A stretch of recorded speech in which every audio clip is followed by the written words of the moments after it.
प्रभु यीशु ने बोला कि वो समय अब आ गया है कि जब परमेश्वर के बेटे बेटियां आत्मा और सच्चाई से उसकी आराधना करेंगे।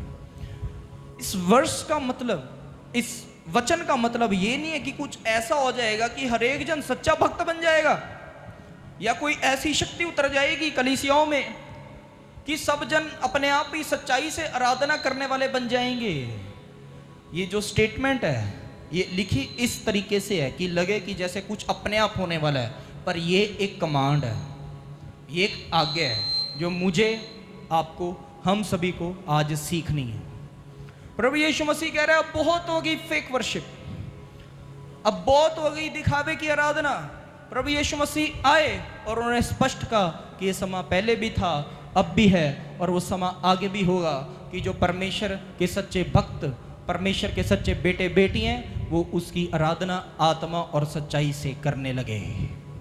अब ये आत्मा और सच्चाई क्या है? आप तो हर संडे यहाँ आते हैं, यहाँ 2 घंटे आराधना होती है, पहले होती है कि नहीं? पहले यहाँ पे लोग आते हैं, प्रार्थना शुरू होती है, फिर गीत गान चलते हैं, आपको यहाँ बिठाया होता है, चल रही होती है आराधना, ताली बज रही है, गा रहे हैं, अलग अलग तरीके से आराधना हम करते हैं, बैठ के, खड़े होके, ताली बजा के, नाच के। ये हमारा वर्शिप का एक पैटर्न है। पर यहाँ जो बात हो रही है, परमेश्वर कह रहे हैं कि अब वो समय आ गया है कि जब परमेश्वर के हर एक भक्त को, परमेश्वर के हर एक बेटे बेटी को सच्चाई से उसकी आराधना करनी चाहिए। अब यहाँ लिखा है आत्मा और सच्चाई। आत्मा, ये आत्मा से आराधना तब होती है, मन से आराधना तब होती है जब किसी को परमेश्वर से प्यार हो जाए, जब किसी को परमेश्वर से बेइंतहा मोहब्बत हो जाए, जब कोई परमेश्वर के प्यार में ऐसा ढल जाए कि उसके मन के अंदर से प्यार को निकाल ना पाए।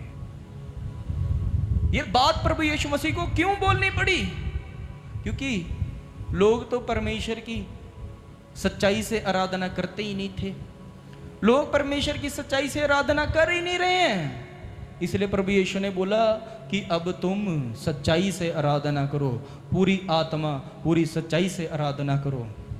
ये पूरा आत्मा, पूरा मन क्या हम लोग तब तक ही चर्च आते रहेंगे? क्या हम लोग तब तक ही परमेश्वर के पीछे चल रहे हैं जब तक परमेश्वर हमको खुशहाली दे रहे हैं, जब तक परमेश्वर हमें खुशियां दे रहे हैं, जब तक परमेश्वर हमारे कामों को बना रहा है? ज्यादातर लोग ऐसे ही हैं, जब परमेश्वर में आते हैं, परमेश्वर उनको अद्भुत कामों को दिखाता है, वो देखते हैं कि लोग के जीवनों में इतने काम हो रहे हैं, हम भी चर्च में जुड़ते हैं, परमेश्वर उनके जीवनों में भी काम करता है। और जब तक परमेश्वर उनको खुशियां दे रहे हैं, वो आ रहे हैं, उस खुशी में आ रहे हैं और जा रहे हैं, आ रहे हैं और जा रहे हैं। पर जैसे ही कोई थोड़ी बहुती परीक्षा आ जाए, पर जैसे ही थोड़ी बहुती समस्या पड़ जाए, जैसे ही परमेश्वर थोड़ा सा परखे, परमेश्वर को कोसने लगे जाते हैं, चर्च आना ही बंद कर देते हैं, परमेश्वर को छोड़ के घर बैठ जाते हैं। और पहले तो आराधना महिमा कर रहे थे, परमेश्वर की तारीफ कर रहे थे, अरे अभी कोई थोड़ी बहुत ही समस्या आ गई या कोई परीक्षा आ गई तो फिर परमेश्वर की बुराई भी करने लगे जाते हैं। ये तो आत्मा और सच्चाई वाली आराधना नहीं है, ये तो आत्मा और सच्ची आराधना नहीं है। आत्मा और सच्चाई की आराधना वो ही है जब एक जन परमेश्वर का प्रेमी बन जाता है हमेशा के लिए, और भूल जाता है कि वो किस समस्या में है, किस समस्या में नहीं है।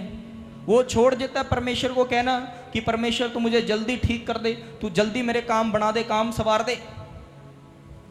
और वो सब कुछ छोड़कर, भूलकर, निश्चिंत होकर के परमेश्वर की आराधना में लग जाता है। वो परमेश्वर के प्यार से भर जाता है, और उस प्यार के तहत यहां लिखा है आत्मा से आराधना हो जाती है। आज हमको सच्चे आराधक बनना है परमेश्वर के, सच्चे भक्त बनना है परमेश्वर के, सच्चे बेटे बेटियां बनना है परमेश्वर के।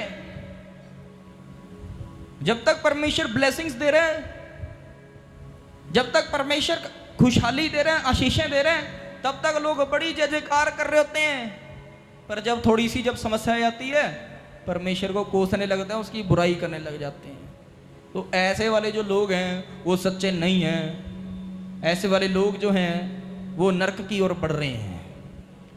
पर जो लोग परमेश्वर के सच्चे भक्त हैं, परमेश्वर के सच्चे बेटे हैं, सच्ची बेटियां हैं, वो अपनी चिंताओं को भूल चुके हैं, वो अपने दुखों को छोड़ चुके हैं, अपने उन हालातों को भूल गए हैं और परमेश्वर पे पूरे विश्वास के साथ परमेश्वर को कह चुके हैं कि परमेश्वर तू मुझे चंगा करे या ना करे, तू मुझे कुछ दे या ना दे, मैं तेरी आराधना में, तेरी महिमा में ऐसे ही लगा रहूंगा।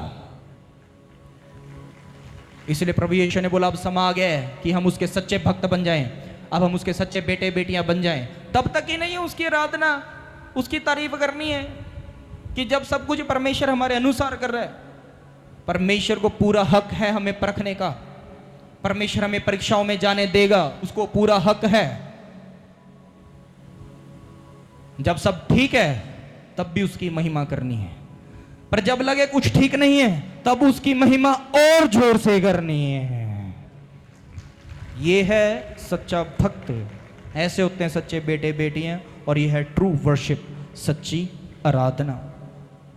क्योंकि यहां बोला प्रभु यीशु मसीह ने बोला कि वो समा आता है वरन अब भी है जिसमें सच्चे भक्त पिता का भजन आत्मा और सच्चाई से करेंगे। अब हमको ये पता चल गया कि हमने परमेश्वर के साथ स्वार्थ ही नहीं बनना है, मतलब ही नहीं बनना है।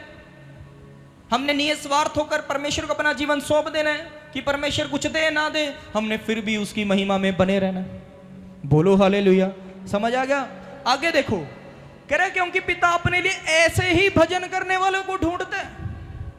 आपको पता है मनुष्य को, इंसान को रचने का परमेश्वर का पहला मकसद क्या था? क्यों परमेश्वर ने इंसानों को बनाया, मनुष्य को बनाया? ताकि धरती पर उसकी तारीफ करने वाला कोई हो, ताकि धरती पर उसकी महिमा गाने वाला कोई हो, ताकि धरती पर उसकी आराधना करने वाले कोई हो। उसने हमको अपनी महिमा के लिए बनाया है, उसने हमको इसलिए बनाया है कि हम उसके आराधक बने, आराधना किया करें। पर प्रभु यीशु मसीह ने हुक्म दे दिया कि अब सच्चे आराधक बन जाओ, सच्चे भक्त बन जाओ, जो हर तरह के हालातों में परमेश्वर की महिमा करते रहते हैं।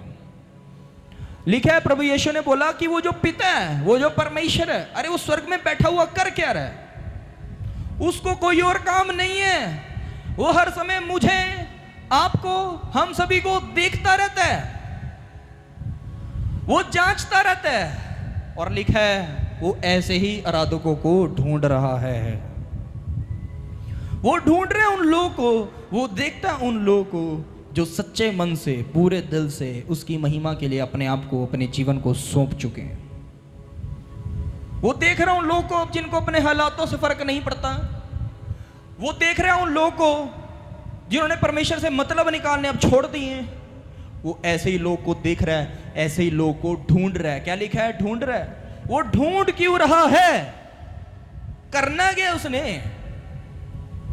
मेरी बात को ध्यान से सुने। परमेश्वर बड़ी ब्लेसिंग्स उन्हीं को ही देता है। परमेश्वर बड़ा काम चमत्कार उन्हीं के जीवन में करता है जो उसके सच्चे भक्त होते हैं, जो उसकी आराधना आत्मा और सच्चाई से करते हैं, जिन्होंने निस्वार्थ अपना जीवन परमेश्वर को सौंप दिया है। अरे वो ऐसे ही लोगों को देख रहा है, लिखा है ऐसे ही लोगों को ढूंढ रहा है, और ऐसे लोग को वो चुन चुन कर, ढूंढ ढूंढ करके आशीषित कर देता है।